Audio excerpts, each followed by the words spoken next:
مع بلجيكا ومع كندا والمغرب. يعني المغرب ممكن تكسب كندا سهل وممكن تتعادل او تكسب. المغرب انا شايف ان المغرب اقوى فرقه في الفرقه العربيه. المغرب فرقه كويسه وفرقه محترمه، وعندهم المحترفين بيلعبوا في مستوى كويس يقدروا يجاروا الفرق اللي موجوده. انا شايف ان بلجيكا فرصها اعلى حاجه في المجموعه. بلجيكا طبعا بلجيكا هتبقى يعني في المجموعه بس ولا في البطوله كلها؟ لا احنا بنتكلم دلوقتي على المجموعه. في البطوله طبعا سكواد رهيب من الاربع فرق المرشحين يعني.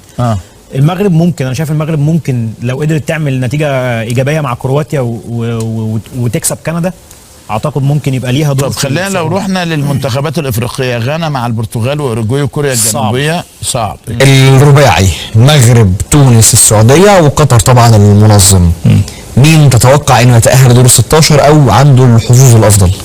بعيدا عن العاطفه يعني. لا بعيدا عن العاطفه يعني ولا واحد. لا تشكيل المنتخب المغربي اكتر من رائع.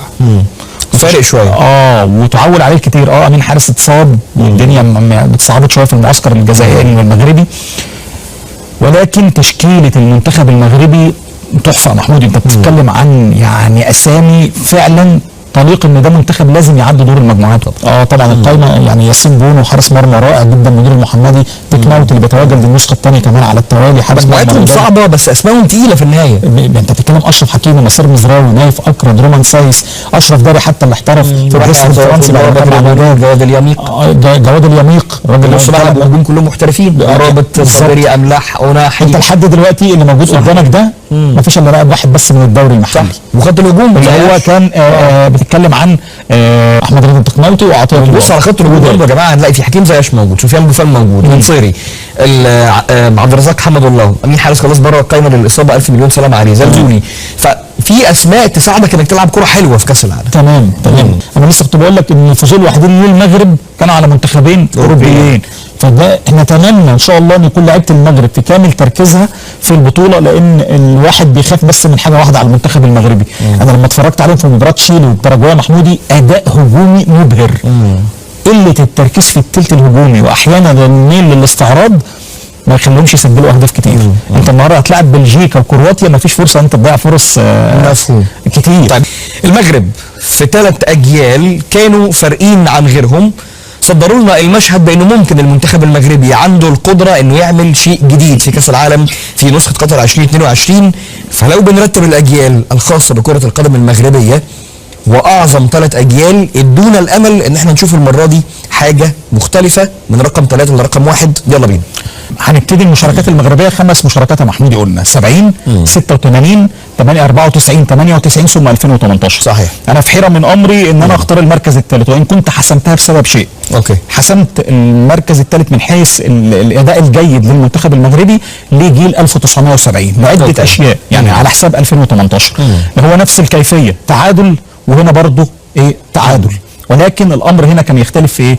انت جيل فتح الطريق، الجيل ده بتاع 70 فتح الطريق للكره المغربيه والمنتخبات العربيه للعوده مره اخرى لكاس العالم من خلال المشاركه في كاس العالم 70. المنتخب ده ما قبل ان يشارك المنتخب المغربي في كاس الامم الافريقيه اللي بداها في مشاركه 72 وما ذهبوا لكاس العالم، وده شيء يحسب ليهم. الجيل ده كان مليء بالمواهب الكبيره جدا، بتتكلم عن علال بن قصو، ادريس بانوس، الغزواني، بتتكلم عن مولاي الخنوسي اللي هو كان الكابتن بتاعهم، بتتكلم عن محمد هزاز، عبد القادر الخياطي، اسامي كانت كبيره جدا فتحت الطريق لدوله المغرب بالتواجد بعد ما عدوا في التصفيات من السنغال ثم منتخب تونس. وكانت الامر الغريب في مباراه تونس هم تعادلوا في المباراتين ولعبوا مباراه فيصل في مارسيليا، اتعادلوا عملوا قرعه صعدت المغرب عشان تلعب التصفيه النهائيه مع نيجيريا والسودان.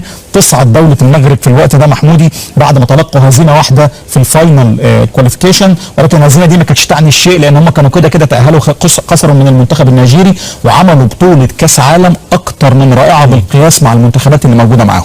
انت بتتواجد مع المنتخب الالماني الغربي اللي صعد للمباراه قبل النهائي وكان وصيف 66 مفهوم. بتخسر 2-1 بصعوبه بعد محمد حمان جريب ثاني لاعب عربي سجل هدف في كاس العالم، سجل الهدف الاول وبمعاناه المانيا بتعود عن طريق اوفا زيلر وعن طريق جيرد مولر، والحكم يوميها عمل لقطه للتاريخ. المانيا خسرانه 1-0 في الشوط الاولاني، علال بن قصو موجود في غرفه الملابس لسه ما نزلش الملعب، ما ينفعش المباراه تبتدي لازم الحارسين موجودين، وصفر وبدا المباراه وحارس المغرب علال بن قصو حارس مرمى الجيش الملكي المغربي ما كانش موجود في المرمى، وتداركوا الامر بعد كده، ولكن في النهايه خسر المنتخب المغربي، ثم تعادل 1-1 ودي اول مع بلغاريا، دي اول نقطه يحصل عليها العرب في كاس العالم بهدف موهوب الغزواني. فبالنسبه لك كان الجيل ده هو الجيل اللي بادئ اللي فتح الطريق للباقي.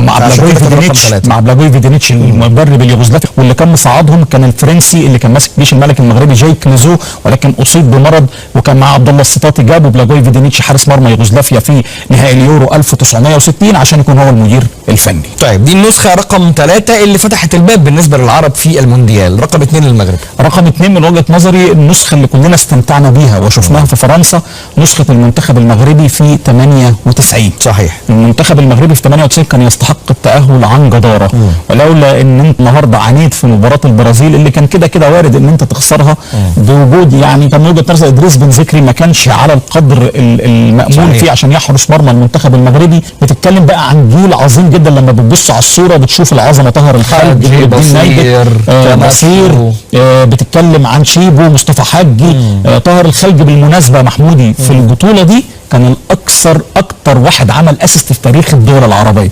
3 اسيست محدش عملها.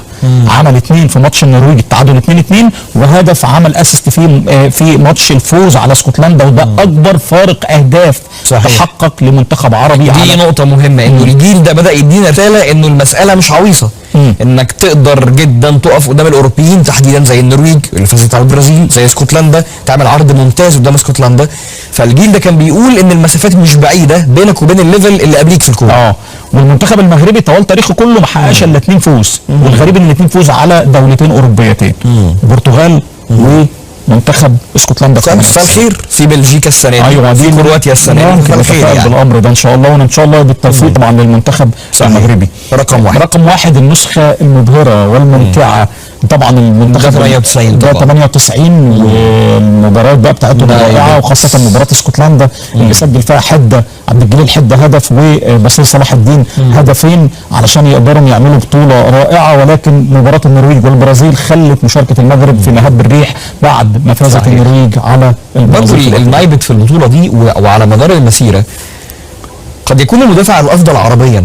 انا اخترته قبل كده معاك المدافع الافضل عربيا.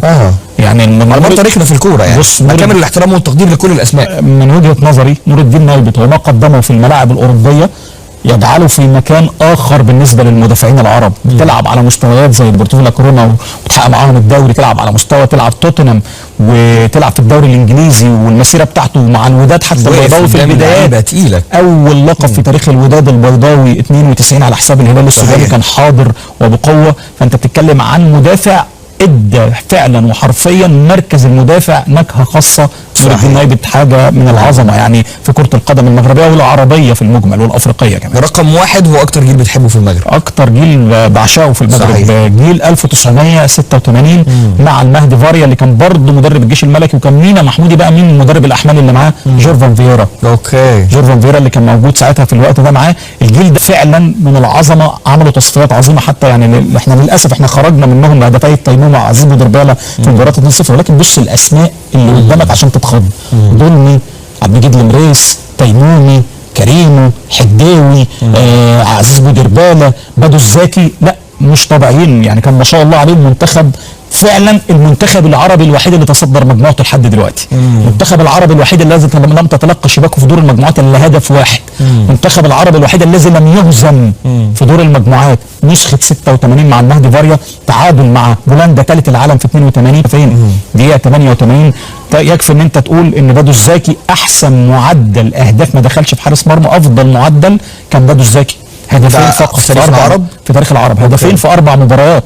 لم تحدث ما قبل ذلك وما بعد ذلك، لان حتى بدو الزاكي ساعتها بعدها على نفس السنه احسن لاعب في افريقيا في استفتاء الفرنس فوتبول، عشان يبقى هم حارسين فقط في افريقيا عملوها، جوليوس نيكونو توماس نيكونو، وبتتكلم عن بدو الزاكي. المغرب ادت الامل، وباذن الله قدام بلجيكا قدام كرواتيا المنتخب المغربي يستعيد ذكريات الثمانينات التسعينات، التفوق على الاوروبيين، ويقدر يكون موجود في دور ال16. احنا كنا في مره لعبنا لعبه المنتخب العربي او الجيل العربي الافضل في تاريخ كاس العالم. مظبوط. وانت اخترت المنتخب المغربي نسخه 86 والفيديو عمل انتشار كبير جدا، وكانت الجمهور الجزائري بيلوم عليك انه ليه انا ما خدتش فضلت 86 على جيل 2018 على جيل 2014 وجيل 2014 وحتى على الجيل برضه الخاص برابح ماجر وبلومي يعني. مظبوط. فممكن هنا ترد على القصه دي. انا هرد بشيء واحد مهم. انت النهارده بتتكلم عن المنتخب المغربي ب 86 متواجد مع 3 منتخبات اوروبيه، ودي لازم تحطها في الاعتبار في التقييم. منتخب البرتغال، منتخب بولندا، منتخب انجلترا. انت النهارده بتتكلم عن المنتخب المغربي هو الوحيد الذي لم يتلقى الا هدف واحد، اقل منتخب استقبل اهداف في دوري المجموعات. بتتكلم عن بدو الزكي مشاركته في ال4 مباريات حتى دور ال16 اقل لاعب عربي حارس عربي يخش فيه اهداف في عدد مباريات معين. كان المنتخب خرج وان كان بفعل فاعل. منتخب الجزائر اكيد ليه كل الاحترام والتقدير، بدون نقاش. ولكن المنتخب المغربي كل الامور اللي انا قلت لك عليها دي تدي الافضليه بدون